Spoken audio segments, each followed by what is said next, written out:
दोस्तों, ये ब्रह्मांड इतना विशाल और अनंत है कि हम इंसानों ने केवल इसका कुछ ही भाग एक्सप्लोर किया है। दोस्तों, इस ब्रह्मांड में पृथ्वी जैसे कई ग्रह हो सकते हैं जिन पर जीवन की संभावना को नकारा नहीं जा सकता। इसलिए बार बार हमारे दिमाग में विचार आता है कि क्या दूसरे ग्रहों पर भी जीव होते हैं। दूसरे ग्रह के प्राणी, जिन्हें हम लोग एलियंस बोलते हैं।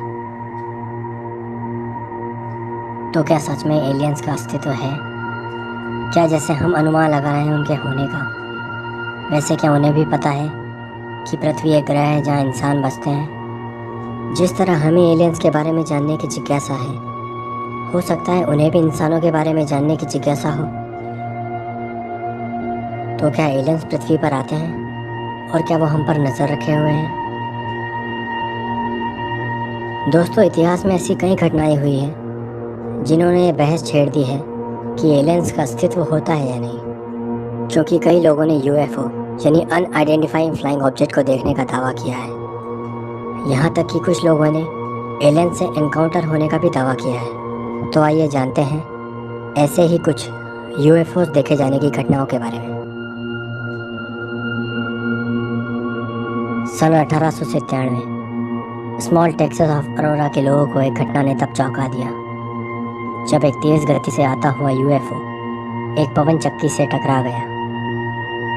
घटना के तुरंत बाद एक लोकल आर्मी ऑफिसर ने उस क्रैश वाली जगह का मुआयना किया। उस ऑफिसर ने अपनी रिपोर्ट में बताया उस क्रैश हुए मलबे में एक अजीब सा दिखने वाला जीव था जो इस दुनिया का बिल्कुल नहीं लग रहा था। और इससे पहले कि कोई उस गिरे हुए मलबे का निरीक्षण करता, उस एलियन बॉडी को वहीं गांव के किसी एक कब्रिस्तान में दफना दिया गया और उस मलबे को किसी पास के गहरे कुएं में फेंक दिया गया।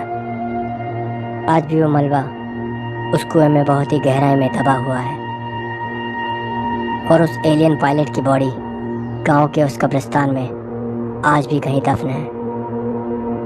उसकी कब्र पर कोई भी साइन या मार्क नहीं है सिवाय इसके। सन 2011 तक तो ये टॉमस्टोन वहीं था, लेकिन 2012 में इसे किसी ने चुरा लिया और अभी इसकी जगह पर एक गोल पत्थर वहां रखा हुआ है।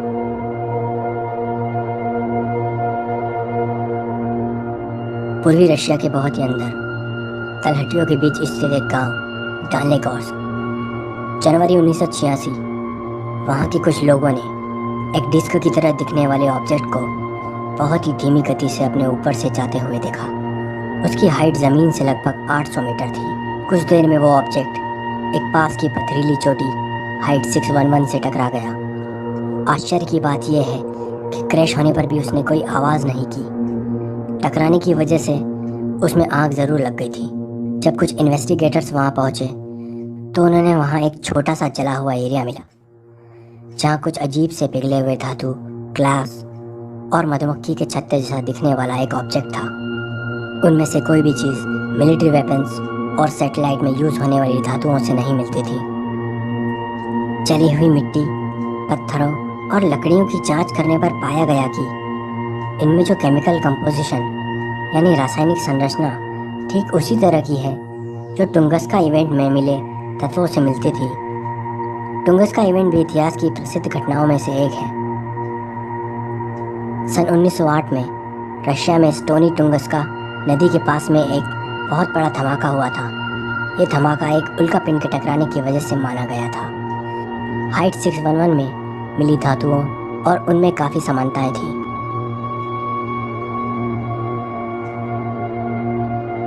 कनाडा के साउथर्न नोवा स्कॉटिया में मछुआरों का एक गांव शैग हार्बर। एक रात को कई गांववासियों ने एक तश्तरी नुमा गोल चीज़ को हार्बर नदी के ऊपर चक्कर लगाते देखा।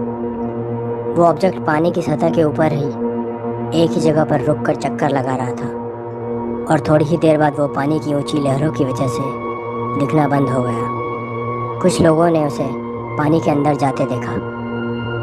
उस घटना के कुछ देर बाद पुलिस और मिलिट्री ने उस एरिया को चारों तरफ से घेर लिया, लेकिन उन्हें इतना सर्च करने के बाद भी कुछ नहीं मिला। लेकिन इस रहस्यमय घटना से गांव के लोग अभी भी आश्चर्य में थे कि उन्होंने कौन सी चीज़ देखी थी जो कुछ देर पानी की सतह पर हवा में घूम रही थी और कुछ ही पलों में पानी में समा गई।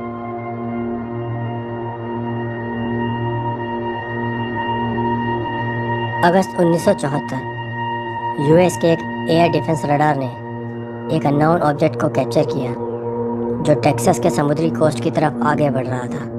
अचानक वो ऑब्जेक्ट धीमा हो गया और वेस्ट की तरफ घूम गया, जिस तरफ मैक्सिको आता है, और अचानक उसने अपना एल्टीट्यूड खो दिया। आश्चर्य की बात यह है कि उसने अपना एल्टीट्यूड ग्रेजुअली नहीं खोया, बल्कि स्टेप्स में, जैसे किसी स्केल से कोई मेजरमेंट लिया गया। उसके बाद नॉर्थ मैक्सिको के रिमोट पार्ट की तरफ वो ऑब्जेक्ट गायब हो गया। ठीक उसी समय जब वो ऑब्जेक्ट गायब हुआ, एक यात्री प्लेन के भी गायब होने की खबर आई।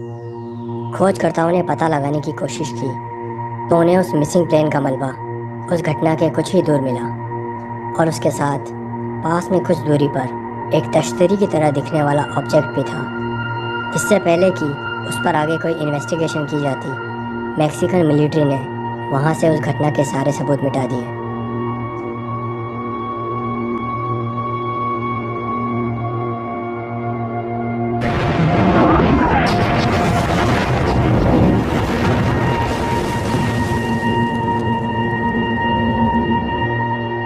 वैसे तो इतिहास में यूएफओ के दिखने और क्रैश होने की बहुत सारी घटनाएं हुई हैं, लेकिन 20वीं सदी में होने वाली ये सबसे प्रसिद्ध घटना थी।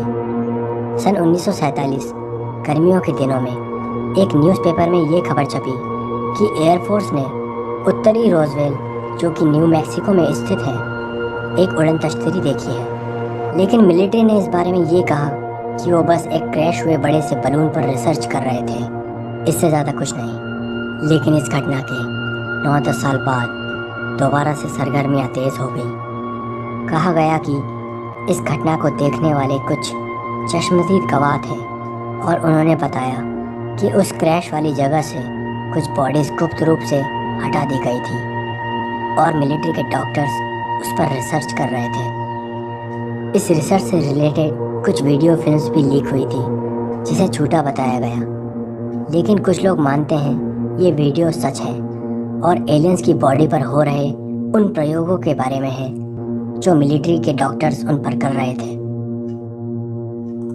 दोस्तों, आप यूएफओ और एलियंस के बारे में क्या सोचते हैं? कमेंट सेक्शन में अपने सुझाव और विचार जरूर लिखिएगा। मैं मिलता हूँ आपको अगले एपिसोड में किसी और सच्ची और रहस्यमय घटना के साथ। तब तक के लिए bye bye. Are we truly alone? Or are we being lied to?